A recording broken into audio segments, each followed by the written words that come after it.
What's up, everyone? Welcome to the Minions Lair on this beautiful Tuesday here in December. Glad to have everyone in here tonight. I'll start out with some greetings. Hope you guys are all doing well. We got Mr. Tim Bama Ninja, one of my honorary moderators, is in here with Be Up and Minions Carry Knives, and that is true. Don't forget to hashtag Minions Carry Knives. We'll go take a look at some of the knives that have been posted this week during the show. Michael Morgan throwing a B up. That's Jason Brown's hashtag as a Jason Brown Memorial. So by all means, keep doing that. He's also throwing up RiggiKnives.com. That is my special guest tonight. I actually have Nick here in the stream. He'll be coming on in a little bit to talk about knives, including his new knife, the Jersey. So definitely stick around tonight. We got a lot to talk about. There will be story time at the end, as always. All right, let's see what else we got in here. White Mountain Knives coming soon, Nick. There you go. That's it. It's up there on White Mountain Knives. Thank you for throwing up the link. That is Michael Morgan, one of my moderator extraordinaires. Stacy Bolster Blades throwing up some greetings and hellos. Byron Kennedy, longtime minion and follower of the channel and my live stream, says howdy, Eionan, Mrs. E, Michael Morgan, Bama, and all coming in this Tuesday. Lurking and driving home from the chiropractor, that's never good, but I understand back pain because I have it all the time. Hunted Bear is in the house too. He is throwing up some greetings there as well. Love it. Minions assemble. That's right. Assemble. Assemble in the lair, folks. Let's see what else we got going on here. Who else have I not greeted in here? We got Knife Nut 69. Very cool. Says, hey, Minions. Will B's in the house as well. He says, the Eionan prayers for Mrs. Edge. Hey, everyone else. Hey, Mrs. Edge is doing pretty well. Although right now, as we speak, she's in her craft room studio over there with the door shut, talking to the billing department for the hospital and the insurance company because they keep billing us for stuff that we've already paid for. Not cool. Some more greetings for Mrs. Edge. Minions reporting is ordered. I'm making dinner. That's okay. That's cool. I like it. Mike Reese is here as well. He says, hey, everyone, driving my daughter to dance class. That's all right, Mike. Glad to have you listening. Before I forget, also, I'll get to some more greetings, but I do want to thank everybody who tunes in every week on Tuesday nights and on the Saturday lives that I've been able to make.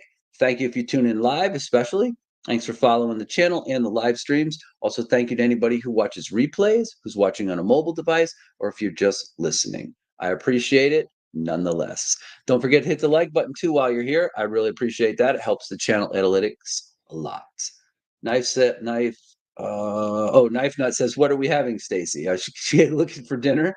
And there you go. There's Nick. He says, greetings also. Glad to be here.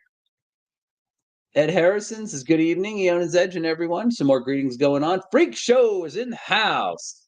Howdy, howdy, says. I don't know if Jeremy's out there grilling today, but he usually is if the weather's acceptable. Might be a little too cold. Who knows?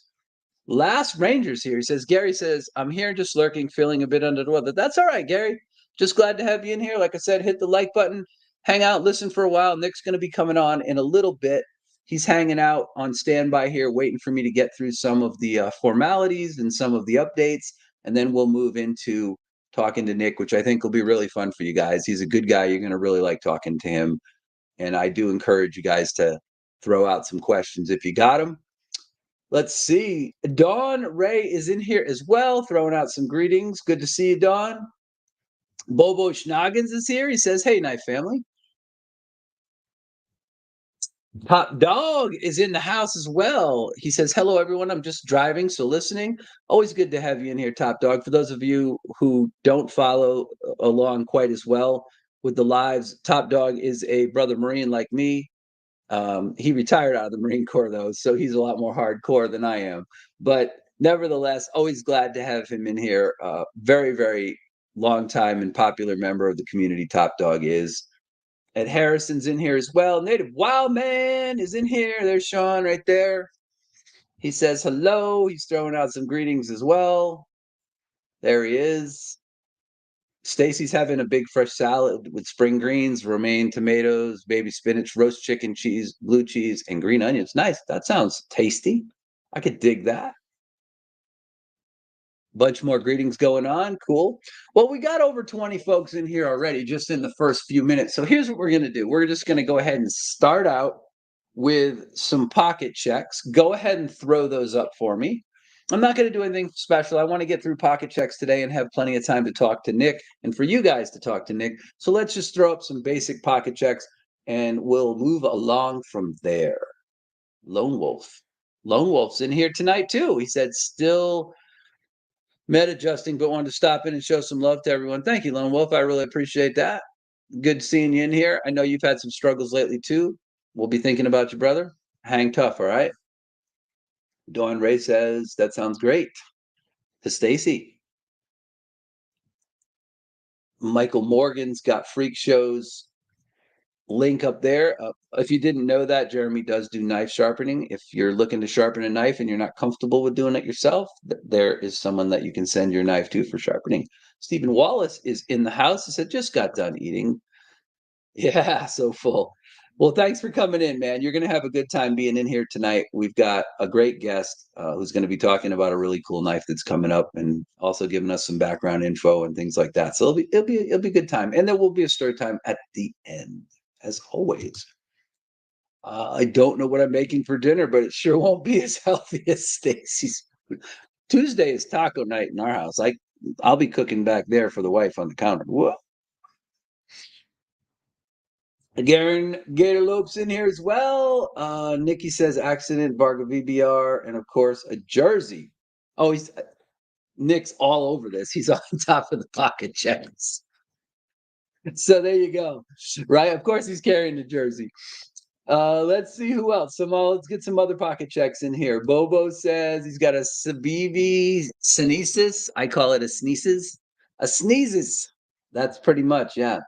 Right? Depends what part of the country you're from. Like, see me, I'm originally from back east, like where Nick is, not Jersey, right? But we've got all those little isms for stuff too. Will B, I got to take a breath for Will's. Will's carrying a Grimsmo Norseman, a Benchmade 950 Rift, Kaiser Beg Leader XL, Savivi Chevalier, Spyderco Ronin 2 Scout Carry. Oh, I like that. Olight Baton 3, an i5T Plus, and a Karis Bolt V2 pen. Very nice, Will. I like it. Mike Jernak is here as well. Another minion has assembled in the lair. Iggy from Campfire Leatherwork says, hi, guys. Driving, can't chat yet. That's okay, Iggy. Be safe. Make it home. Hopefully you'll be able to get there before the end of the broadcast. Garen Gatorlope is throwing up his pocket check. He's got a Rat 1, a QSP Penguin, a Ganzo Firebird 922, and an Opinel number 9 knife. Very nice. Last Ranger's got a Hogue Sig K320 Classic AXG. That's the new one with the aluminum and the inlays in the handles. That's kind of like one of the premium versions of the Sig K320. I have a Sig K320. I like it. Super ergo knife. Very cool carry, Gary. Darnell B has arrived. He says, evening to you, Eionans. Hey, what's up? Let's see. Michael Morgan is carrying a Buck 110, a Mrs. Edge Hank, and an Iggy coin. Very, very nice. Very cool. All right, what else we got going on in here? Mike Jernak's got a 20 CV bug out with crossfade Makata scales. Very nice. Garen Gator says, oh, and my D-Bad Preacher. Did I miss yours, Garen? Did you throw one in up there somewhere that I missed? Maybe, I don't think so, but I could have. It's possible. Oh, there it is. Oh, yeah. No, you're right. I did yours, the QSP and the Rat one. Yeah. Native Wild Man. Sean's carrying a QSP Hawk, Petrified Fish, costume knife by Uncle Jed, and a Case Mini Stockman. Very nice. Michael is throwing out some more Instagram links for Campfire Leatherworks. Yep, if you haven't gone over and checked out Iggy's leatherwork stuff, you really need to check it out. Her stuff is top notch.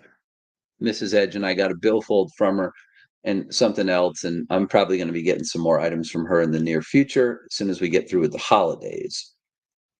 Ed Harrison just came into the lair. He says, good evening. He's throwing out greetings to everyone. What's going on, Ed? Glad to have you in here today. Much appreciated. Bobo Schnoggin's throwing out some greetings as well. Stacy, Love and prayers for Mrs. Edge. She's doing well, although tomorrow is chemo 3 of 4 for, and this is the third and fourth one. The third one is tomorrow. Third and fourth one, which will be right after Christmas, are the last two, hopefully, fingers crossed, that she'll be having before she gets a little break and then goes to surgery. So, yeah, it's been a busy day, and tomorrow and the next 4 or 5 days will be tough ones here for us, but we're gonna get through it. And she's doing good. She's had a good couple of weeks, and she's going into this and healthy and as strong as she can be. So thank you for that always. She loves hearing that. She watches the live streams too. She might be on the phone with billing still at the hospital, but as soon as she gets done with that, she will jump on the live stream. She always lurks in here. Honey Bear 85 says I have a SPK Lamia, a Bark River PSK Everyday Carry, a Lynch Northwest AAP, and some Pocket Jank by Jack's Loan. Dawn says, hello, Mrs. Edge. Hope you're doing well. Yeah, she is doing well. Knife Nut says, I went to the art building, lots of small studios. So I took 7 knives with me for looking for some cool photo ops. But Sebenza 31 in a pocket. Now, well, if you're carrying a Sebenza, you pretty much got it covered, right? Let's see what else we got going. Freak Show. Take a deep breath for Freak Show. He's got a TRM Adam, a McCart Opinion, Benny's Clip, Cyborg Jack, Forest Freak Show EDC Hank, an Olight Ty Arkfield or Arkfeld, Leatherman Charge Plus, Log and Jotter notebook, and multiple tactile turn pens. Yep, you and Will always have a lot of stuff in your pockets.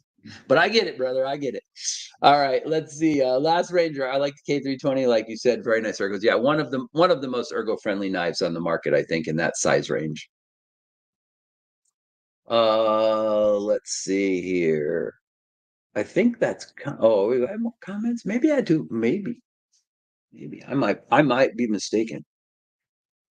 I'm not always right, but I'm seldom wrong. Oh, let's see. Yes, Iggy stuff looks great. It does. I agree with that for sure. Let's see. Brashear Bear's in here too. He threw up his pocket carry. He says, evening all carrying the BM Rift, Swiss Army Knife Explorer, a Phoenix E20 Phoenix. Phoenix E20. Continued thoughts and prayers for Mrs. E. Thank you very much, man. Appreciate it. Pencil graphite to the lock bar stick. That'll wear in, Gary. That's just tight tolerances on those. I only have one of those Hogues that has that lock stick, but it went away like shortly after I got the knife. But yes, pencil graphite works great. I found that to be the best thing until the knife breaks in a little bit. Prayers for Mrs. Edge, absolutely.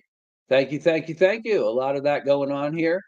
So it seems like we've got a fair amount of people in here, and we've got a bunch of pocket checks. So if you came in late, Eagles Trucker, hey, what's going on? Thanks for popping in tonight. You're going to want to stick around. Nick Riggi from Riggi Knives is going to come on and talk about knives and talk about his new knife that's coming out, the Jersey. So stick around for that. There will be a story time at the end as well. But while we're on the subject of that, let me get through some shout outs and updates so we can bring on the guy that you really want to talk to. All right. So some quick shout outs. Obviously, I want to shout out Mrs. Edge. We have started going through all the holiday stuff for the 12/20 holiday celebration. There's a lot of stuff, so that's really cool. Every single prize pack has something handmade from Mrs. Edge in it. Every single one, from the smallest one all the way up to the grand prize, and then what I kind of call the super grand prize, which is the word of the week people who watched every broadcast and had all the words or had enough words this year to be entered in that. So anyway, that's going to be a lot of fun. That's going to be on 12/20. That will be my last live stream of 2022, by the way. I will not be live streaming again until Tuesday, the 3rd of January, just so you guys know. So the 20th will be the last live stream for this year, and it will also be the big channel anniversary and holiday celebration event. So don't miss that. Mark it on your calendars, 12/20. Be there live. You cannot win any other way. You have to be in the live stream. Okay, so there's that. And then shout outs. Obviously, I want to shout out Nick Riggi. He's backstage waiting to come on and talk and entertain you guys with cool knife stuff. So thank you, Nick, for being here tonight. Very, very much appreciate it. I'm super, super excited to have him on. Super excited about the knife. Uh, and then I wanted to thank Mattisfaction. Matt's been a good friend. I'll probably be popping by his live somewhere closer to the holidays and hanging out for a while. So you may catch me on a Wednesday night over on Matt's live stream. I used to go on there a lot before I did my own. I haven't been on Matt's live in a while. I'm going to be jumping on his live either this week or next week and hanging out for part of the broadcast just to kind of touch base with some of the people that are over there too. And then I also wanted to give a quick shout out to Josh, Uncle Cow, still going through some tough stuff with his situation, but he does watch all of my lives on replay. So thank you, Josh. Much love to you, brother, and I hope things improve for you soon. And then Satu Dave, a good friend of mine, and he has been very, very helpful over the past few months and recently as well. So I really appreciate those people that I just shouted out.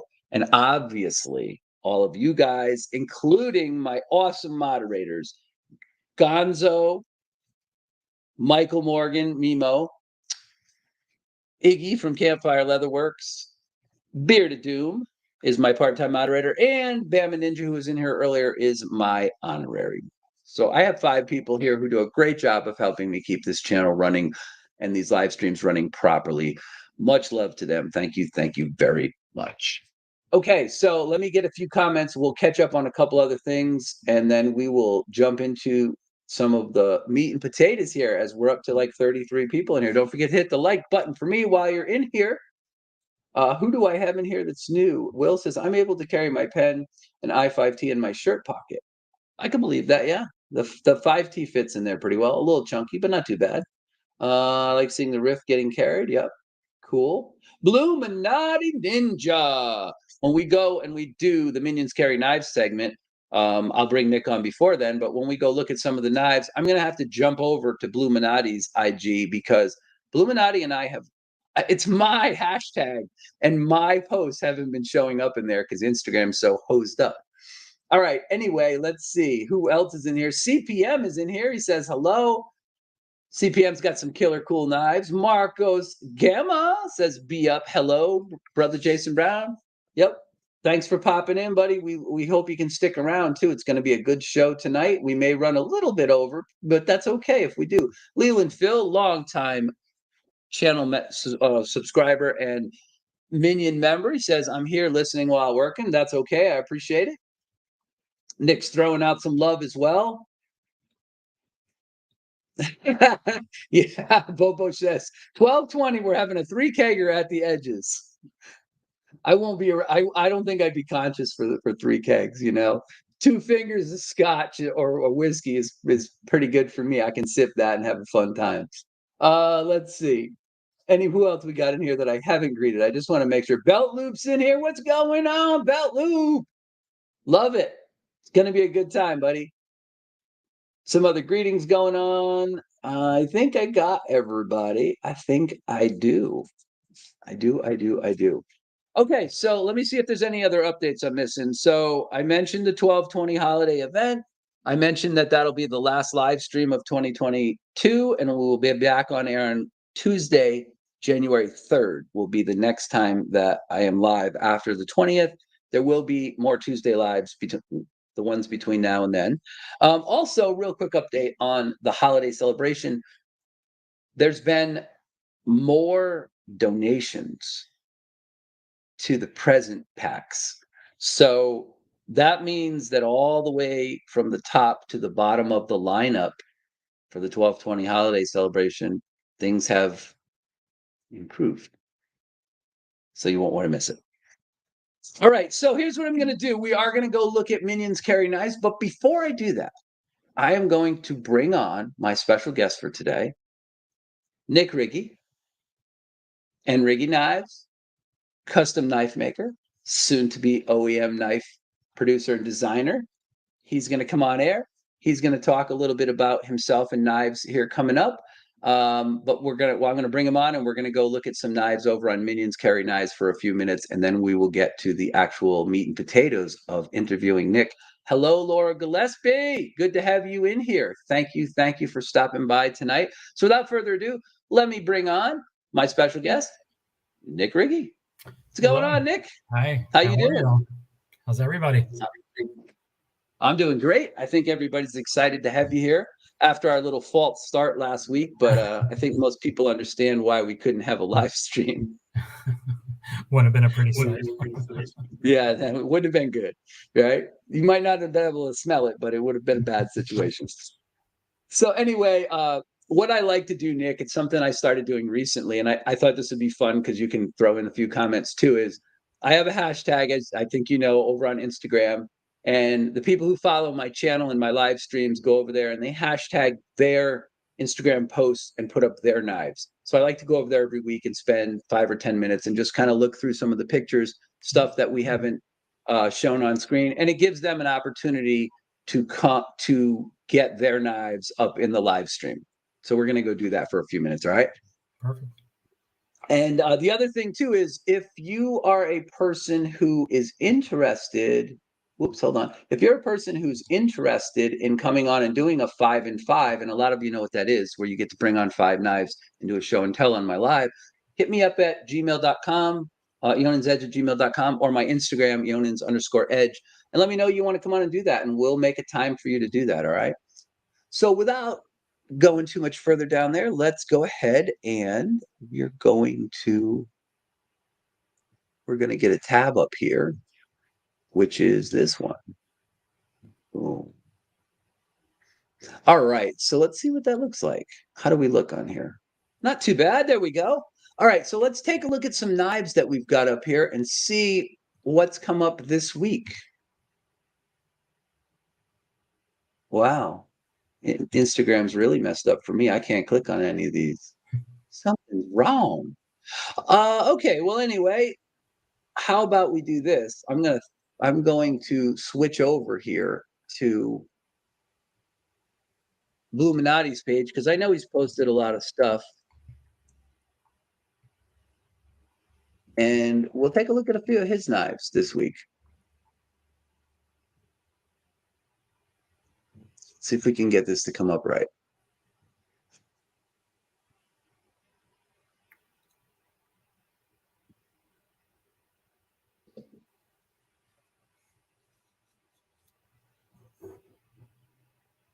It keeps going to his story. Let's try this.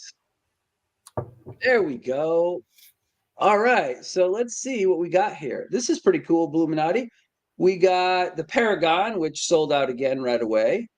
We got a nice Kaiser here, blacked out. We got a Pinion. We got a Spyderco, a Petrified Fish, a Kubi, and a Forest Hank, as well as some Lancelot leather wallet. And it looks like a Jake's Jank piece right there in the middle. I like that a lot. That is super cool, dude. What do you got here? Oh, that's the Kaiser. Okay, cool. Dig it. I'm trying to give some love to Bluminati because he's one of the people whose stuff doesn't show up on, even though it's tagged Minions Carry Knives, it doesn't show up there.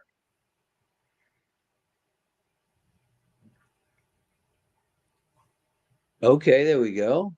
That's a Rosecraft. That is what the Mohawk, I believe. Cool knife. Let's give that a like.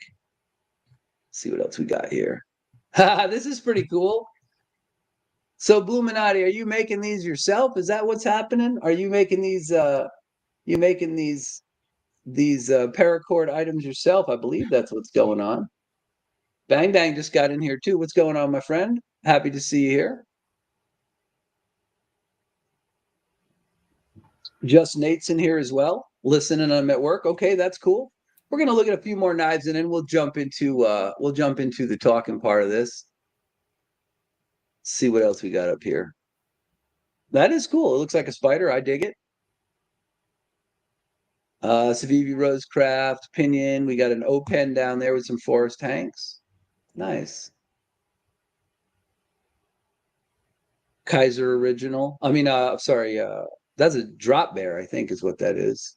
Kaiser drop bear. That's pretty cool. Nice. All right, cool. I like it. I dig it. That looks pretty cool. Sorry about the technical snafu here with Facebook. I'm not sure why it's acting up. I mean, Instagram. I'm not sure why it's acting up on us tonight. Ranger says I tagged my K320, but it never showed up. Yeah, I've been having trouble with that too, even though it's my hashtag. You'd think that my stuff would show up there, but there's a few of us that have been tagging Minions Carry Knives, and it hasn't been going to that page. Kind of interesting. I just haven't had time to get with Instagram and find out why that is the case. I don't know if they'd answer me anyway. Anyway, let's move along then, since we're having trouble with the hashtagging. So Nick, I thought it would be really cool if people got an opportunity to hear your story. Sort of, it's always cool when people can look at the knives, but it's not every day that we get to bring somebody on who made custom knives and designs knives. So I thought it might be kind of cool if you gave us a little background on how you originally got into knife making. How did that come about for you? Yeah. Well, first of all, again, thank you for having me on, and hello again to everybody. But look, I've probably like most people on this channel right now listening, is I've had a knife in my pocket since I was like 10 or 12 years old. Barlow, knives that you would literally get at the pharmacy. They were selling them back in the day. Anything I can get my hands on, I had it in my pocket. I was a hunter with my dad. We'd go and go hunting. So I, had fixed blades and just always liked knives and stuff. And then, even into my later years when I was 20 and 30, always had a pocket knife. It was just kind of, there with my keys and, took my keys, took my wallet, took the knife in my pocket. And you always find a use for it, right? So I always considered it a tool and something, an essential carry in my pocket. Probably about 6 or 7 years ago. And, I don't want to make it sound like the cliche thing. I might have been watching Forge and Fire with the kids or something was on, but one of my kids was like, Dad, can you make a knife? Or did you ever want to make a knife? And I was like, I've never made one, but, I actually want to make one. And kind of like a lot of guys out there tried to make one and it was absolute junk, and it was terrible. And just looked horrible, nothing like a knife. And I tried it again and again and again and 20 more times after that, and I had something that looked kind of like a decent knife, a fixed blade knife. Right.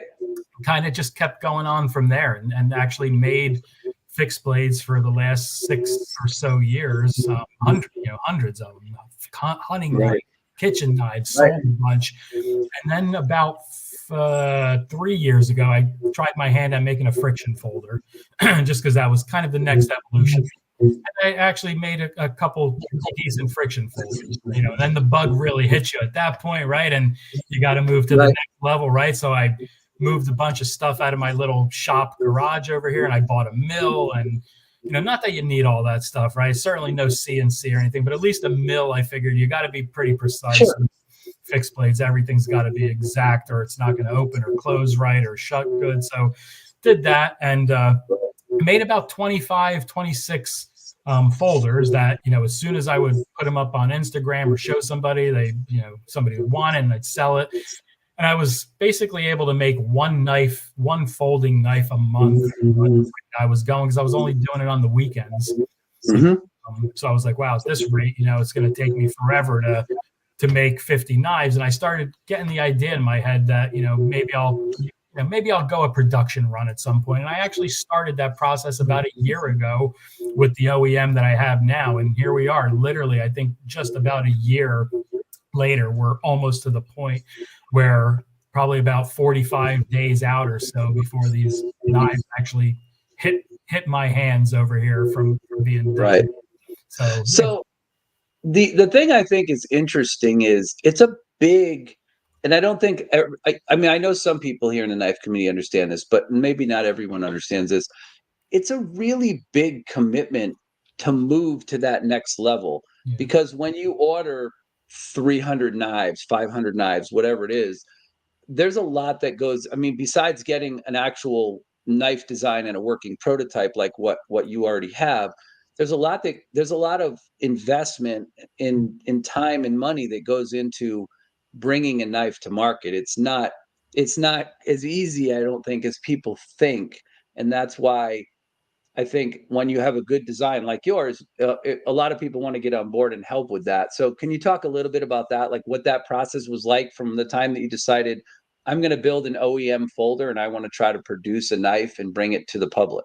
Yeah, absolutely. So, I had three folder models that I was making as handmade knives. So I decided to go with the one that everybody kind of had the most comments that they liked the most, and that was that Jersey model.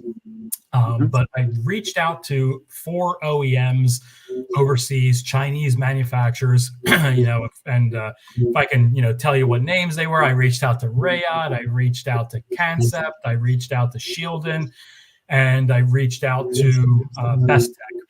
I'm not going to Mhm. mention which ones didn't call me back. I actually never even got responses from two of the four.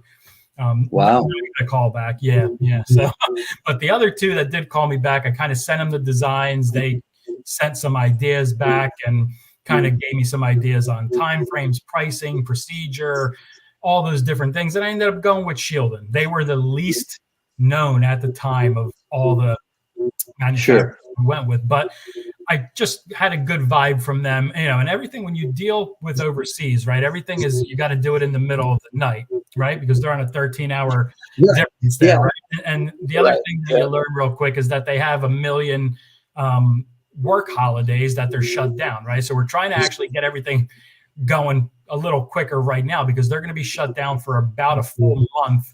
Um, in January. They shut down from the middle of January to the middle of February. Everything Right. stopped. Yeah. Yep. You and I actually talked about that because you were thinking originally you were thinking about trying to get the knife out earlier, but then Yeah. you were worried about being able to get it produced and get Yeah. it delivered to people in a timely manner. And a lot of people, I'll just want to give a little background to folks. So Nick and I have talked both by email, IG, and phone a bunch of times over the course of this process. And one of the things that I found really interesting was what you just said. Like, there's a lot of shutdowns. There's a lot of times when you can't get knives delivered. So, you were reluctant. We talked about this over the phone. You were reluctant to put knives out earlier and then take people's money and Yeah. then have them wait many, many, many months Yeah. for the OEM to be able to tool back up or open their production back up and actually deliver the knife.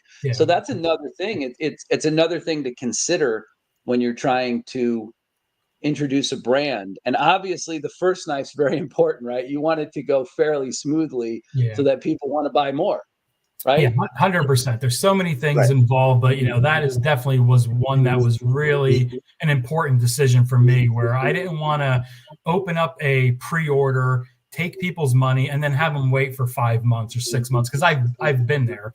I have a Right. knife that I have in my hand today that I actually prepaid 100% last February, and I just received it today in the mail Yeah, that's crazy. from And it's February. crazy. We were talking about how Kevin and Colin had a little bit of a lag in getting the first knife, the stout, out there, but it wasn't too bad, and they kind of gave everybody the heads up that that was probably coming. But I think that was more of a like, this isn't ideal, but let's be as open and communicative as possible Yeah. with everybody. And they delivered a great knife, so ultimately everything worked out for them. But I would imagine that is even going forward for you, that'll be a big challenge to figure out what's the right time to drop, when can the OEM produce the knives and deliver them in a timely Yeah. manner. You So got to there's a take lot of Yeah, yeah. you absolutely got to take all that in consideration. So I was lucky enough that I had the ability to do this process a little backwards, right? I started the process with them. I sent them the deposit, a pretty big deposit, right, to get it going because what I wanted to do was know when these knives were 95% coming. And then I can say, hey, you know what, guys, now I'm going to do a pre-order. I'm going to see who's interested, take a half of a deposit for the amount, get you guys on the books. And that way there'll only be about a 30-day wait by the time people, put any money down to the time they'd get the knives. Gotcha. I just felt better about doing that. I just uncomfortable with taking people's money and having them Right. wait, because that's not Well, the way I worked when I was and doing that's stuff on the handmade side, right? Whatever knives I right. had, I'd show them on Instagram. They're there, send the money, and in 3 days you have them, right? I'm not one to have people dragging along. So So you have an actual production version of production sample of the jersey there, Yes. right? So let's do this real quick because I have the original prototype here. So there's a few differences that we can show people that things that you changed on the knife. One of them, obviously, that's very easy to see right off the bat is this one had the spring steel type pocket clip, and the production version is going to change, right? Well, I'll make a correction. I don't have a production version. These are still the prototypes. I only had the pictures that I posted. They are getting made. The first 100 are on the assembly line over there and made. Yeah, I didn't get one of those in hand yet. But yeah, I only have the same proto that you have currently. Okay. So yeah, so the clip is, we'll just go through this with them. This clip is going to change. It's going to have a milled titanium clip that kind of matches the rest of the look of the knife. It is. Yep. And then the screws on these, which isn't a big deal, but they were a little proud, so that's going to be rectified. So everything is going to go to a T8 screw, right? The clip right now has a T6, but it's going to be a milled clip, like you said, with T8. All screws will be T8. They're all going to be recessed further. Again, that one that you have in hand, you can feel that the screws are a little bit recessed and are a little bit proud. They will be more recessed. Right. Some of the other things that are a couple major changes. We went with some milling, right? So we went with that knife right now has no milling, and I'm going to credit somebody, which is you, sir. Thank you. So we went with some internal milling, and we actually kept that milling to the back of the knife, which again was your recommendation for a good weight balance there, which was a spot on suggestion. Yeah, you don't know how much that meant to me. Like when you sent me those pictures and you told me about that, I'm like, here's a guy who's been making knives making custom knives for a few years now, designed a really cool knife, sent it out to get feedback, and I gave feedback on it, which was kind of minor. I mean, I gave you a few little suggestions, but that was one of those things where a lot of times people forget about balance. And when I held the knife, I'm like, man, if you just shaved a little off the back of this knife, this thing would be perfect. Yeah. It's not like this prototype is out of balance badly or anything like that. It's still a great knife. But I was like, man, if you're gonna mill this thing, how about milling it toward the back and it'll balance the knife up a little more? And you were like, huh, that's a pretty good idea. Yeah. And I was like, holy shit, Nick Riggi's gonna actually take my advice and change his knife. So I was pretty blown away by that. I have to say, I felt pretty good that you felt strongly enough about that to actually change the knife design. I appreciate you saying that. But yeah, it's something I learned over the years from making handmade knives is, when people give you a suggestion, I would try all suggestions out on prototypes. I prototype so many knives here. I have a prototype now for the next potential knife in the run. But everything, that's the kind of the luxury I have of being able to make knives and design knives and put something in production where I'm trying out a lot of different things, trial and erroring it, seeing if it fits in hand, seeing how it opens and closes, seeing if it needs to be tweaked in any way, seeing if the size is right, taking suggestions from people. That's very important, right? Because I'm not just keeping all these knives for myself, right? They're going to go out to the masses, and everybody is different, so you really need to cast a wide net and get the best product out there that everybody is gonna have a good experience with. I agree. I think one of the things that at least for me, so I got on the Apex list, and I get a lot of the knives I've been reviewing lately. I've been having trouble keeping up with everything that's going on at home, but a lot of the knives I've been reviewing are knives that are samples or prototypes. Right. Obviously, your knife came through the Apex list. And I just want to tell everybody this. I like the Riggi jersey so much that after I talked to Nick a couple of times about this knife, I asked him if I could buy the prototype. Right. And he graciously, because he had a few, he graciously sold me one of the prototypes. I liked it that much. And that's very rare that happens. But when you look at these knives, one of the things that I try to do is, especially if I'm getting a prototype or a pre-production sample, I feel like not only am I reviewing the knife, but I want to give feedback to the company or the designer that is giving me the knife, because that's what we're supposed to be doing. It's not just growing awareness for the knife, but it's also saying, hey, if there's still time to fix this, you might think about that. Or I'll give you another example. One of the knives that just got released from QSP, the pocket clip on it, it was a very expensive knife, and the pocket clip on it was unusable. And I gave them a very simple suggestion for how to fix the pocket clip, and they actually took my advice and did it. So that blew me away because they're like, "Oh yeah, we're gonna fix this," and I'm like, "Okay." And that's why I think you send knives to people who are content creators and knife reviewers. You want to get that feedback. Now, obviously, you're not going to change everything about the knife. You're not going to change things that go against your design philosophy. And so that was the next thing I wanted to get into with you, Nick, was everybody kind of has a certain kind style of designing. Some people's knives are ultra modern, some are more traditional looking. Like, where do you think you fall in the spectrum? Like, what obviously we can see what the jersey looks like, but is that kind of style where you plan on being, or do you have some other things outside the box for the future that you're looking at? Yeah, it's a great question. You know, I think everybody has a style. You know, I think I do as well. Look, you're never going to see a knife that has like bat wings, from me, and the shape of a bat, as the blade. You know, that's just not, what I do. Right. I'm not. So Never, that would be the Gavco Thresher. Yeah, yeah. that looks like it belongs to Batman, right? Yeah. And look, I don't think you're ever going to see I don't think you're ever going to see a 4¼ inch blade from me, right? Because that's just not what I carry. I tend to gravitate towards a medium to smaller knife, 3.5 inch, 3¼ inch, perfect in my wheelhouse. 3 inch is where the jersey is, right? I kind of, in that frame there. But yeah, there's a lot of different, designers and makers that kind of influenced me, certainly. But I think like if I had to pick one where I say, my style kind of follows along that trajectory, would be maybe like a Laconico knife, just simple, classy, something that you can put in your pocket and not be afraid to use. I think I was showing you a knife earlier. This was the first custom knife that I ever got. I love this knife. I'll never sell it. It's a Casey Gray knife. This knife weighs less than 2.5 ounces. So you're not going to even do any heavy work with this, right? This is a real, you got to cut a shoelace off, or something like that, maybe. Right. You're not cutting boxes even with that knife. But I wanted something where, you won't be afraid to cut boxes, use it and stuff, and it would still last you 20 years, right? And I think that's the thing that spoke to me as soon as I opened the packaging up and got the jersey in my hand.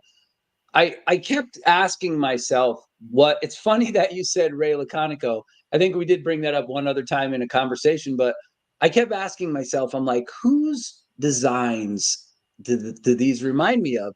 And then I remembered, like, one of the knives that I carried a lot when I first got it was the Gemini. And I was like, and I love this knife. And the Riggi is kind of in that same school. Yeah. It's like, it's not too overdone. You can carry it every day. You could take it out wearing slacks to dinner. I'm going to take it to work with me at my job at the golf course. And if I take this knife out in front of somebody, nobody's going to freak out. Right. Nobody's going to be like, oh my God, that's expensive or big or intimidating. It's just a nice, ergonomical, clean, elegant design. And that's what spoke to me. I was like, man, I can use this knife for a lot of different purposes and carry it in a lot of different situations.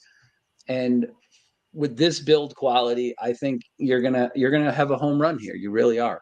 I appreciate that. Yeah, I have different, things planned for the future. It all depends on what goes on with this one, right? But this is the jersey will be numbered. That's another thing that I was going to mention. So in the production right now, I don't know if anybody had seen on my Instagram, and I don't know if you mind if I throw that, some of that up for a second, just to no, absolutely not. I can show, like, I posted on my Instagram recently.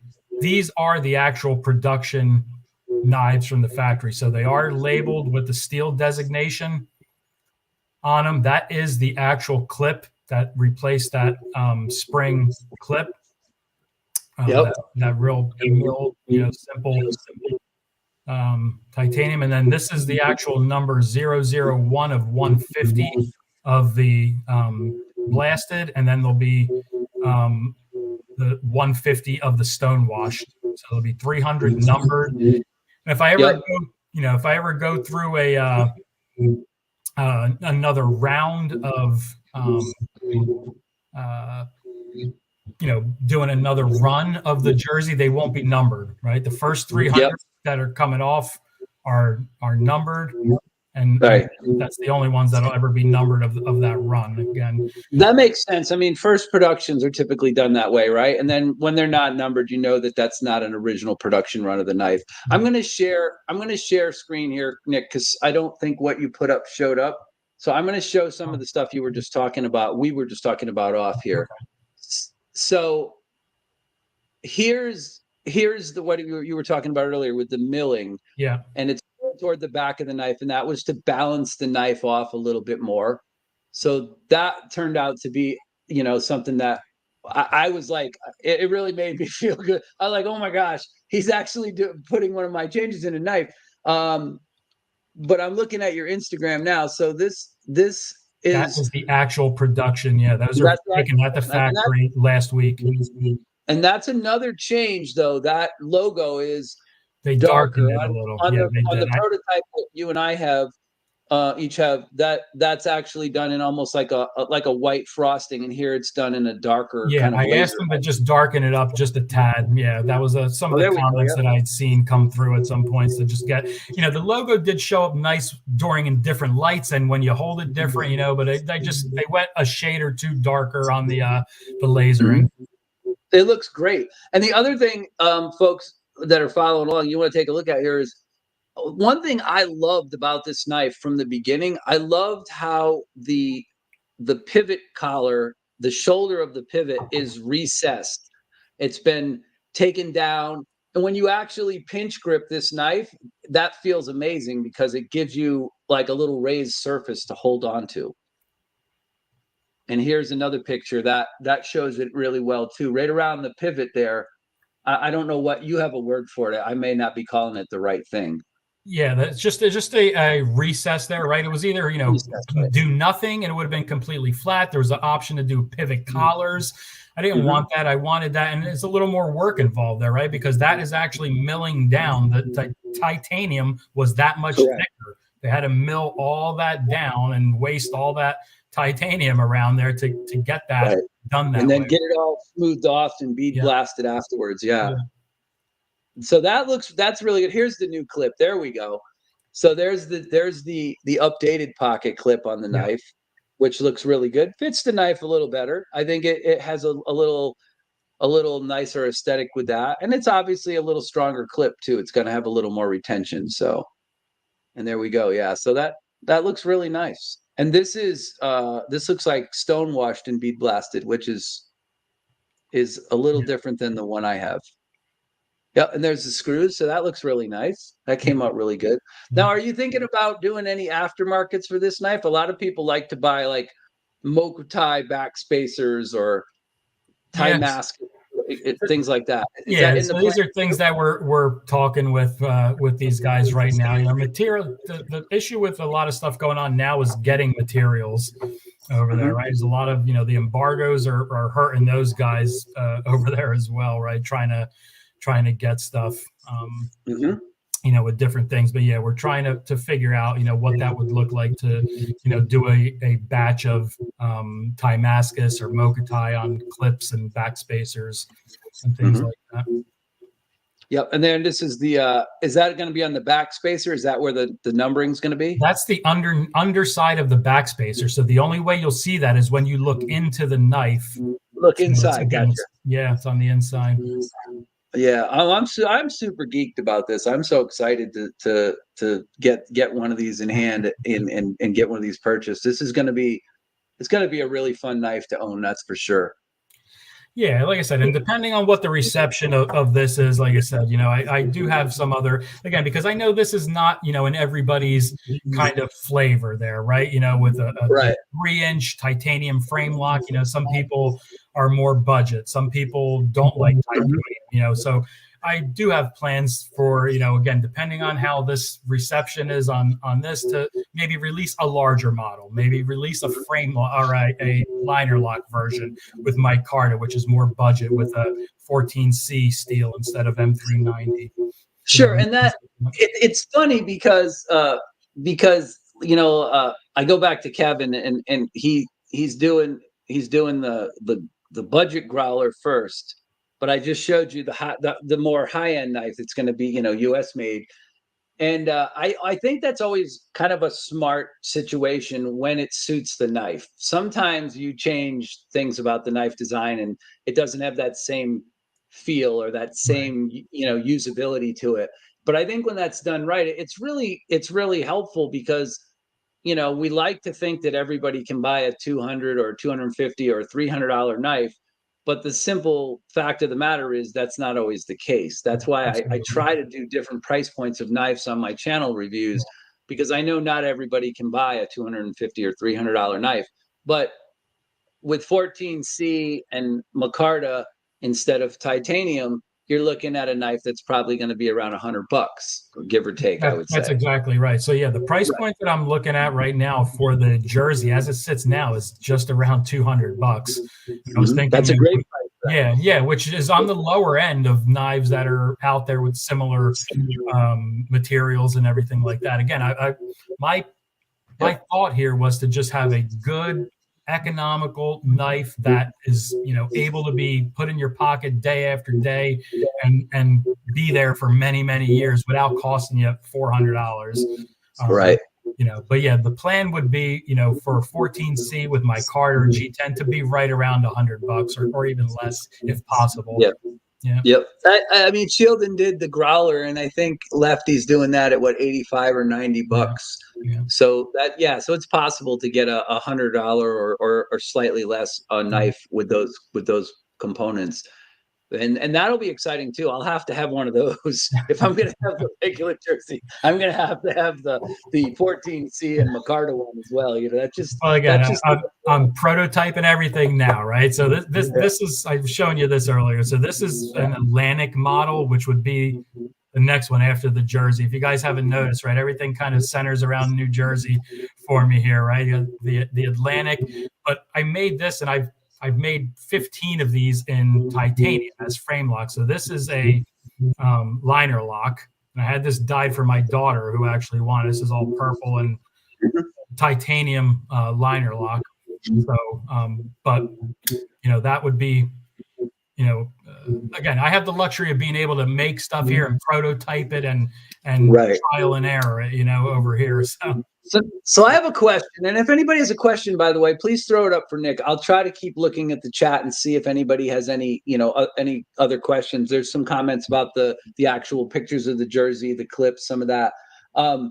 So I have a question about that too. So when you designed the jersey, did you send them a knife, or how did that actually work? Like, I mean, what's that process like in a nutshell, like without getting too complicated? Yeah. So my process for every knife, even when I was doing fixed blades, it was always a hand-drawn picture first. I'd put it onto, and I didn't have CAD or anything. I'm not, that kind of technical on any of that, right? I would use like Illustrator, or something simple to use. And I'd make a 3D rendering where I was able to just verify that the pivot's in the right spot, the stop pin's in the right spot, it opens and closes with good tolerances. And that's what I sent them. I sent them that file, and that's what they worked off of. And then they put it into a CAD drawing. And then we had many, like I said, I've probably been on the phone with these guys in the last year on video calls, about 50 video calls, and it's all in the middle of the night. I mean, from 11 o'clock till 3 a.m. calls and emails and stuff like that. But that was the process, because again, I don't have CAD. I don't know how to work CAD. I don't do CNC anything. It's all done by hand here. So those guys did it, and they did a great job of that. They were real easy to work with in that sense. But yeah, that was all them. But they worked directly off of my design, not anything that I sent them as far as a knife. It was from there. So you have a question from Bobo Schnoggins, one of my good friends and longtime channel members. He says, the jersey looks like a really clean, functional, hard use design. Was function or aesthetics weighed more into your design? It's a great question. And we were actually just real briefly talking about that earlier, right? It's both for me, right? The knife can look like a work of art, but if you can't carry it and it doesn't, go in your pocket and it doesn't fit in your hand, then it's it's just a piece of art, right? That's going to sit in a safe and be done. It absolutely has to be both for me. Knife is a tool for me. I'm using it. Like I said, I've had a knife for 40 years in my pocket and in my hand, and I pretty much use the knife that's in my pocket for something multiple times every day. So yeah, it's got to look nice, it's got to feel nice, it's got to work right. So it's got to be a balance of both for me. And I'll tell you, since I've acquired the prototype from you, I've carried this knife a lot. Like, this knife's been in my pocket a lot at work. And full disclosure, I told everybody here on a live stream a couple months ago, the thing I use the most at my job is a flashlight. Because I go to work at 0 dark 30 every morning, 3:30, 4 o'clock, 5 o'clock in the morning. It's always dark. So I always start out by using a flashlight. Okay. But during the course of my workday, it's highly likely I'll use a knife for something, but I don't have to take out a really big, rugged knife to accomplish most of my tasks at my job. Yeah. So this knife, in this what I call kind of medium size, and with this kind of build quality and these materials, it fits. It suits my purposes perfectly. Yeah, I'm a small guy. I got medium hands. Again, I'm never going to be carrying a 4-inch blade. I can do anything that I need to do with that size blade. 3 1/4, even that 3 inches, more than enough. Again, I'm not batoning out in the woods. I take the appropriate knife if I was going camping and needed to baton some wood. But that was what I was looking for. Just something that the majority of people can carry and have in there, even if it's a second pocket carry, for some. But just to have a capable knife. It's interesting though how many people like this knife, because everybody in the Apex list that got to review this knife was like, wow, this is really cool. I hope he sells a ton of these things, because it's a really cool knife design. But then even when I kept it for the Arizona knife meetup and stuff, everybody who looked at it, and we had some people with really big hands. I mean, Cue Ball, Satu Dave, there was somebody else who came who have bigger hands than me, and they were like, I could carry this knife.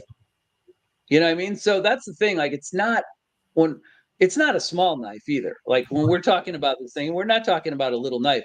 I think it would be really cool. You did mention that at some point after you get a couple of knives down the line, you might go back and look at offering a bigger version. Maybe an XL version of the jersey. Right. Yeah, definitely. Look, again, my goal is to kind of get this out to as many people. And I get it. Everybody's not the same. Everybody's not built the same. Everybody's preferences are not the same.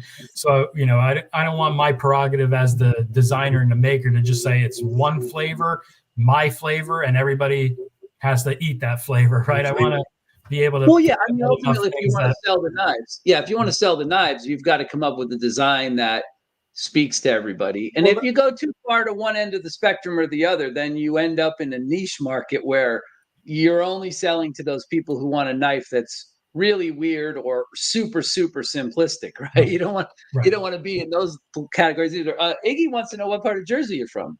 I'm at the Jersey Shore. I lived in a town right at the Jersey Shore near Long Beach Island.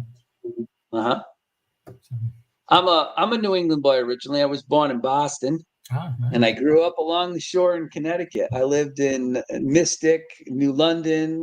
Lived a little more inland in Lisbon and Canterbury and more rural areas. But New England was my home for a long time.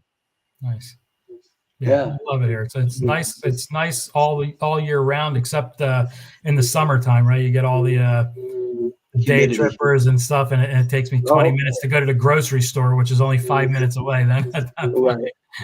No, that's true. I always joke with everybody that, it took me longer to go from the border of Connecticut to the border of New Jersey than the whole rest of my trip did, trying to get through New York, And I'm always chasing my kids all around too. I don't know if anybody. So I have 22-year-old triplets and a 19-year-old. So I got 4 in college right now, and they're at different ends of the state. So whenever I'm going anywhere, I'm running around one end of the state to the other for all of them. So the other question I had for you: you still find time to make custom knives? It's a good question. So on the back burner for now while you're trying to get this off the ground. Yeah. So I've made what I consider custom knives. And this is a hot topic of debate, right? What people consider a custom knife versus a hand. So I've made a handful of custom knives where somebody has said to me, I want, X kind of wood if you have it. I want this kind of grind. I want it to be, 6-inch, fixed blade. I've done that, but that has not been the majority of what I've done. I mostly have made certain models. I had about 7 fixed blade models, which I sold a ton of all of them. And those were the kind of go-tos. I would make them, list them, sell them. So most of my knives is what I would consider were handmade. Also, what I consider a custom knife is like this knife that I showed you earlier from this Casey Ray. I spent 2 or 3 different phone calls on the phone with Casey saying I wanted the holes in there. Can you anodize the holes blue? I want the blade to be X, X size and X grind on there. That's a custom knife where he's making something to my specifications. So I've done some of that, but I just, again, if I was full time as a maker, maybe, but I'm trying to work 70 hours a week at my regular job. And then, like I said, run around with the kids and whatever. The knives are kind of what I made based on, what I kind of thought was a good knife and good design for the most part. Cool. Yeah. Well, I mean, I feel like this is just the beginning of a long journey. Hopefully it's going to be a good one for you. Yeah, But I feel it's the beginning of a long journey. And I think that once people get these knives in their hands and they start to, show them to their friends and they get purchased and people start to know who you are. I think the second time around is going to be a lot better for you because, you told me yourself there's so many things that you didn't know before you started this process. This is definitely, you go in thinking a lot, and then you find out basically nothing, right? On this, you learn something every day, and dealing with these OEMs and dealing with what goes on and production issues and material purchasing issues and delays and setting up a website, which has been the big thing, which I've been doing now for the last month. And the website is finally up and running. And I migrated my whole Etsy shop to it already. And I'll be posting info and news on different releases. But that's a learning curve. You think you have that all done, and then you figure out, you didn't set up all the payment stuff and all the different things. So yeah, it's ongoing. Never. So end. going forward, here's kind of like my last question then, and it kind of ties into what you're talking about with the website. Going forward, do you plan on like getting to the point where you can e-commerce through the website and offer your knives there as well? Yeah. So the website, like I said, is up and running now, but that will be the goal. That, I will eventually have a selection of knives that will always be available on the website, right? Certainly there's going to be drops and different things and stuff, but I plan on hopefully having enough where I can throw some on the website. I was talking to Justin at White Mountain Knives. We did put the knives there, and that was kind of a backup, and he was great with that, where my goal was I ordered X amount, right? And I was like, maybe I don't sell half of them. I don't know, right? And Justin said, you know what? I'll give you the opportunity to put them on my website to sell them if you don't sell them in the drop. But then it got me thinking. I was like, that's where I want to be at some point with the website, is to always have a selection there where people can come and at any time with 1 model, 4 models, 5 models, whatever it may be at the time. That is frustrating, I think, as a knife enthusiast or collector.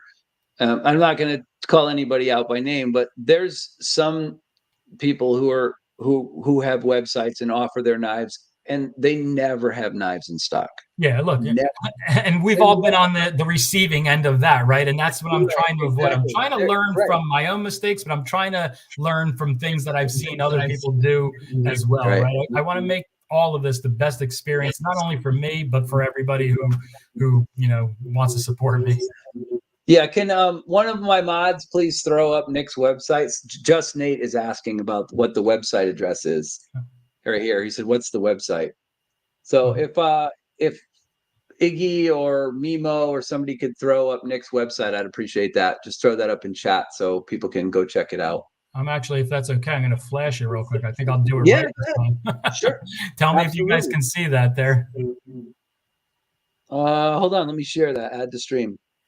There we go. There it is. Yep. So it's nriggiknives.com, and that is the site here. It is, like I said, it is up and running. And right now I do have some of the handmade folders up there and some of the different fixed blades I have and some of the knife making tools that I have.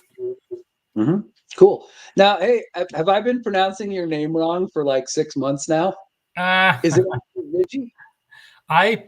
I say Riggi. My family says Riggi, but I answer to everything. I've answered to rigatoni and ronzoni and everything else. And you know, as long as I thought it was Riggi because I had a friend. His name was Riggins, and it was spelled with 2 G's. So I thought it was Riggi. Yeah, it's Riggi to me all my life, and what we say. But again, I answer to anything. Well, there we go. No worries. I'll make sure I say it correctly now. So there's Michael. Michael got it up there for you. So nriggiknives.com. Yeah. Well, that's really cool. And I think, I mean, just in the time that I've known you and we've been talking over the last several months, like you've done a tremendous amount of work. There's been a tremendous amount of progress with the website, with the work on the knives, with the changes to the prototypes for moving toward the production versions. And I want everybody that's tuned in to know, you know, as much of that as they can, because I feel like that's important. I don't think people always understand, and I'm not downplaying the intelligence of my viewers, but I don't think that people always get a clear picture of how much effort really goes into taking a knife from a design on a piece of paper to you're very close to offering deliverable knives to people. That's going to happen here in the next few months. So for sure. Like I said, it's been a year process to now. And like I said, I'm sure that will get shortened. I'm hoping that will get shortened on subsequent, you know, versions and variations and different things. But yeah, look, we're all in the same boat here as knife enthusiasts. And you know, I do this because I love knives, right? I love having them. I enjoy looking at Instagram, whatever things that everybody has and new knives and stuff. You know, I work 70 hours a week at my day job. I have a kind of part-time gig that I do with some of my friends, another side business. I have this going on. I'm running around, you know, sleepless nights on the phone with China, you know, so I'm all over. I would say that's probably one of the tougher things is, you know, you schedule out your whole day on Eastern Standard Time, and then you got to stay up no matter what, because they want to meet with you about something that's going on with your knife design. And you have to answer those questions if you want the process to move forward. That's correct. So you're up in the middle of the night when most of us have worked 40 or 50 hours a week and we want to go to bed. You're up in the middle of the night talking to China so that you can get the knife design straightened out. Yeah, well, like I said, we do it because we love it, right? You know, and stuff. Right. I haven't made a nickel off of, you know, the Riggi here yet, right? But you know, we do it because we love it. Change. What's that? Yep. I said, hopefully that'll change. Hopefully you'll sell all the knives and you'll be able to move forward with something else. Yeah, definitely. Look, you know, again, this is a great community. Everybody has been awesome. You know, I put a post up recently, you know, calling out all of you guys, your reviewers, David at Blade Banner, all of you guys. You guys have been awesome, you know, doing what you've done. And you know, even to shout out David again, you know, he sent me back the jersey after he reviewed it. And when he sent it back, he sent me back one of his knife pouches from Orion Knives, you know, and I was like, well, those are nice pouches. I have one. Yeah. So, you know, everybody has been awesome. The community is great. You know, you're not going to find a better group of people. Won't argue with you there. And the other thing too is, you know, the community gets behind things they believe in. So for you, that has to be a nice little shot in the arm because you're like, man, people have really been positive about my knife and my design.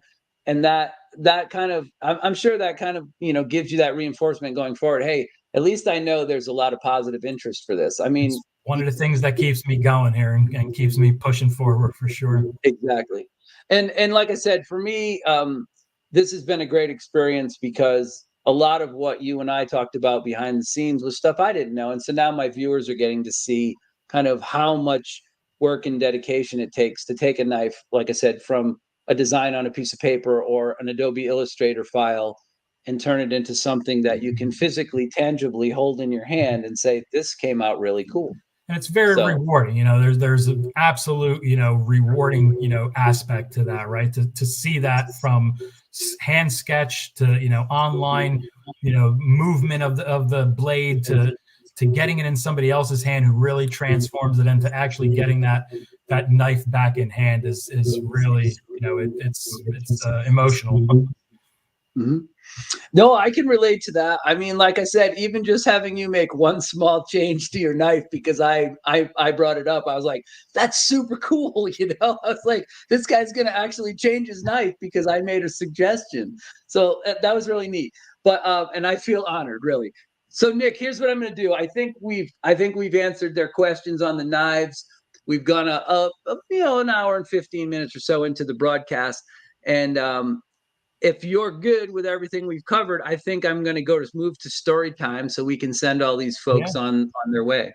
Yeah, absolutely. Look, again, I thank you so much. I thank everybody who's on. If there's any questions, you know, you guys can certainly hit me up via, you know, the website has an email that you can email me on, or on Instagram. I'm an open book, you know, free to answer any questions that come in, or you just reach out.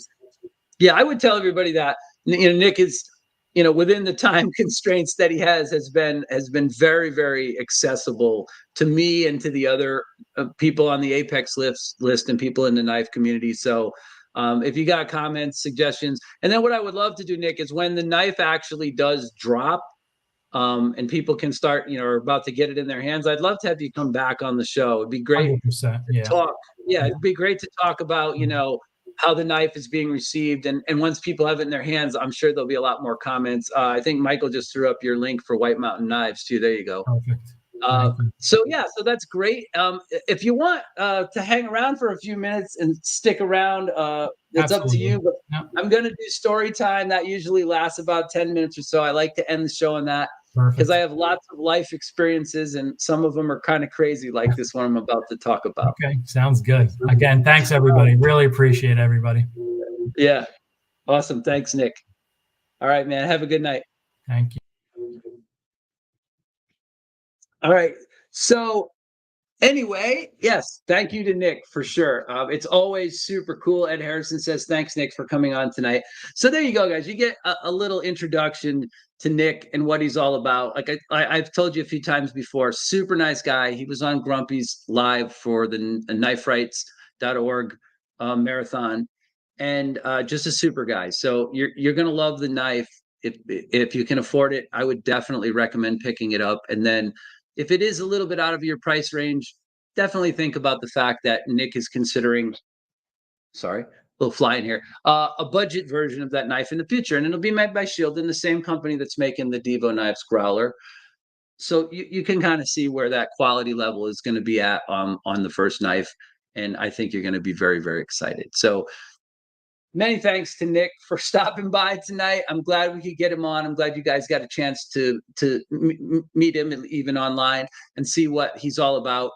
The great guy, like I said, spent a tremendous amount of time talking to me and other people who are knife reviewers regarding what they thought of the knife and things that they wanted to see in the knife. So it's always a fun time to have that happen. So with that being said, we've been going on here for a little while, and I would like to have everybody gather around a little closer so that we can have story time with Uncle Liam. And I got a good story for you tonight. This story not only involves my dad, and all of you guys who've been with me a long time know that my dad's stories are pretty epic, but it also involves my mom. So I haven't really told a lot of stories about my mom, but I will. Hey, there's O-Tip. Oh my gosh. I'm super happy to see you here, brother O-Tip. Sorry to interrupt the broadcast, but O-Tip was in the hospital. He is a vet. He's a great guy. He has his own content channel other than intended purposes. Go check him out if you don't already subscribe to him. But it's good to see O-Tip at least feeling well enough to be able to come on a live stream and join in with us. So much love to you, brother. Glad to have you here. Good to see you here. Michael Morgan says, gather around, children. It's story time with Uncle Eionans. And it is story time. It is story time. Get your popcorn. Get your popcorn and your hot tea. That's right. Native Wild Man does blended teas and stuff. So you might want to check out his channel, not just for the teas, but he's an outdoors guy. He does a lot of fishing, goes to a lot of very beautiful places. does fly fishing, lake fishing, all kinds of stuff. You want to go check out his channel. He's a good guy, and you will dig it. D Metal's here too. What's going on, brother? You came in just in time for story time. All right, so story time. Here we go. So this is one of those young Eionan tales. This is a tale from my youth, and it involves my dad and my mom. So if you went back, if you didn't, you could go back and you can there's a 2-part live stream where I talked and I told the story of my father, who was a Depression era kid and grew up kind of in a rough way and had a rough life. And somewhere in the middle of his life, he decided that he wanted to leave his regular family and start anew. So my dad picked up a girlfriend who had 2 kids of her own, and he started carrying on with her. And my family was really into racing. We raced all over the East Coast, especially all over New England. We raced championship modifieds, late models, go-karts, quarter midgets, just about everything that you could imagine. My brother raced in the Bush Series for a while. Bush North Series. A tale of 2 Eionans. That's correct, Bama Ninja. A tale of 2 Eionans. So, yeah, Mama and Papa Eionan. So anyway, my dad takes up with this woman, and we are in the car he's driving, she's in the passenger seat. I'm in the back seat with my 2 stepbrothers who are a little older than me. And we're going to, the reason I told you about our racing background is we're going to Stafford Springs, Connecticut, to the Stafford Motor Speedway for a big race. There's a big race going on there. So my father says, I'm going to take you guys. We're all going to go to this race. I mean, that's not divorced yet, right? Off we go. We're driving to this race, and we're in Willimantic, Connecticut, not far from Stafford Motor Speedway. We're not that far away. And we're stopped in traffic. And my father looks in the rearview mirror, and he goes, oh shit, she's behind me. Now I'm like 9 or 10 years old at the time. I think I was like maybe around 10 years old. And and I can't help as a young kid, but do the one thing that my father does not want me to do. I go like this. I turn around, I look out the back window of the car, and there, directly behind my dad's car, is my sister driving my mom's Chevy Vega, and my mom is sitting in the passenger seat right behind us at the stoplight. Right behind us. And my father's like, oh God, don't look, right? So now my mom sees me. My mom makes eye contact with me. And then my sister makes eye contact with me. And my dad's like, turn around for God's sake. So I turn around in the seat, and we're waiting for the light to change. And it seems like forever, right? It seems like the light's never going to change, but it probably was just a few seconds. The light changes. My dad takes off, and he throws on his busted, right? He throws on his signal light for the first right-hand corner off of the main street. Off he goes. And he looks in the rearview mirror and he goes, damn it. And my sister hits the signal and turns as well. So my dad takes off down this side street that goes straight out of the town, and it turns into one of those windy New England back roads with all kinds of little dips and twists and turns in it. And he's driving as fast as he can down this road, as fast as he can, like without being out of control. And his mistress, who turned out to be his second wife, she turns to him, she goes, why can't you lose her? And my dad says, because I taught her how to drive. We're a racing family, and I taught her how to drive. That's why I can't lose her, right? So she follows us along this road for a ways, and it's really getting tense and everything. And my dad goes, I can't do this. Something bad's going to happen. So he comes up over this hill, and he sees that right before you make the next turn, there's this little gravel side pull-off area.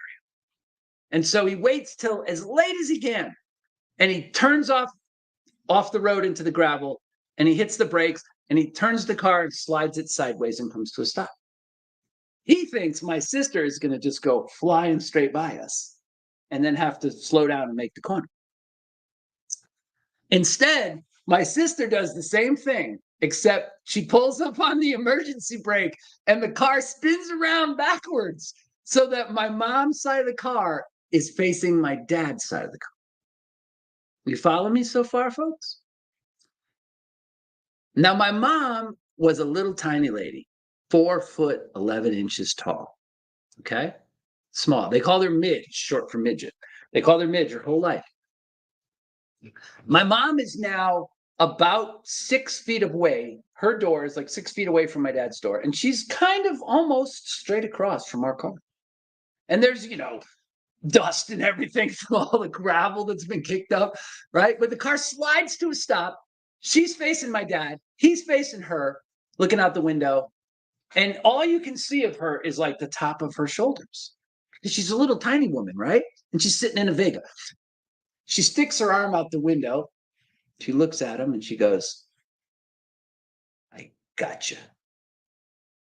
Points at him like that. I gotcha. Right? And he literally, like, I could see the color drain out of my dad's face because he doesn't know what's going to happen next, right? And of all the things my mom could say, she looks at him and she goes, Leslie, because that was his full name, Les. She goes, Leslie. She goes, you better never drive like that with my son in the car again, or I'll kill you myself. And then she, without like a boss, she turns her head forward and my sister peels out of the gravel, spins the car around in the road and goes back the other way and leaves. Right? My sister was a badass. My sister could drive really good. My sister Sheila could drive really well. But here is where the story, you know how my stories are. That's not always the end of the story. That's the case tonight. Here's the rest of the story. So I told you we're going to Stafford Motor Speedway for a big race. My dad collects himself up and he turns the car around and he drives back down the road toward town slowly and carefully. And his soon-to-be new wife says to him, she goes, so what are we going to do now? And this could only happen to my family. My father turns and he looks at her, he goes, I'm going to the goddamn races. What do you think we're doing? Right? And I'm like, and I'm in the back seat and I go, Dad, mom's going to be at the races. That's why they were behind us, right? Because they're going to the Sizzler. They're going to the race. And he goes, yeah, I know. And I'm thinking to myself, you must be crazy. Like, you don't want to see her. You don't want to be around her. But you're going to the race. So we get to the track and my dad, uncharacteristically, he hands each one of us, me and my two stepbrothers, he hands us cash. And he says, here's money for your tickets. Here's money for some food. He goes, if you need me, he goes, I'll be in the pits. Just watch out. Just watch at the fence, and I'll come over. I'll keep my eyes out, and I'll come over. And if you need something, so what happened was my dad and his new model wife to be, they went and spent the money to get pit passes and go into the pits. And my dad raced, so everybody knew him. So he didn't even have to be with the team. He could just say, I'm here with Richie Evans's team, or I'm here with, Ron Bouchard's team, or whoever. But anyway, they go into pits. And he tells me, he goes, don't talk to your mother. I'm like, Dad, come on. Like, there's only 3,000, 4,000 people here in these grandstands. Like, she's gonna see us. And he goes, well, don't talk to your mother. I said, of course I'm gonna talk to her. I'm not gonna lie to my mom. I go, she already knows that, now who you're having an affair with, who you're with. That's what I'm thinking as a kid, even. And so he goes, well, just try not to talk to her. So he goes in the pits. The three of us go in the stands. We go sit way up in the top of the stands. We get our food. The races are going on. And it's not that long, maybe like an hour. And I see my mom and my sister walking down the concourse in front of the grandstands, and they're looking up there. And my sister, of course, my sister gets to where we are, and she stops, and she crosses her arms. She taps my mom on the shoulder, and she goes, they're right there. So I had to talk to my mom, and I told her everything. I'm like, I'm not gonna lie. My stepbrother's like, why'd you tell her everything? I'm like, if she asked me, I told her. I'm not gonna lie to my mom. But anyway, that was one of the most awkward nights of my life because as a kid, because here I am. I know my mom is mad. My mom is mad that I'm with my dad. My mom is mad that my dad's having an affair. My mom has caught the person that he's having an affair with. There was a high-speed car chase that looked like something out of Bullet, right?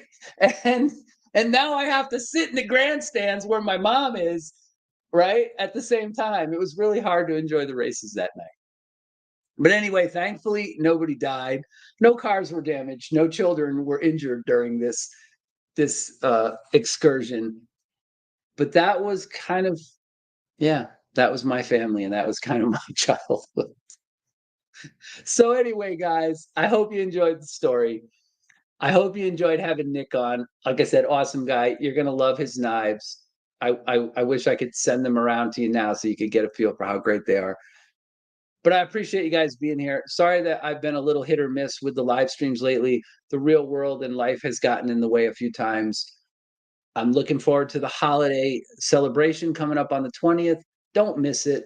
You want to be there, especially if you're somebody who's followed the channel all year. All right?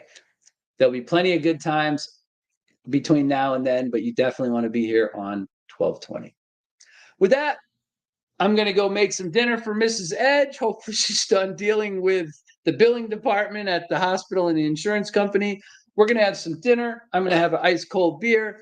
It's great seeing all you guys here. Again, thank you to my special guest, Nick Riggi, for being on. I see Grumpy in here as well, giving some greetings. You showed up a little late, brother, but it's good to see you anyway. Thank you, everyone, moderators, especially. I love you guys. I'll see you next time. Stay safe. Stay safe, everyone. All right. Good night. Take care, guys.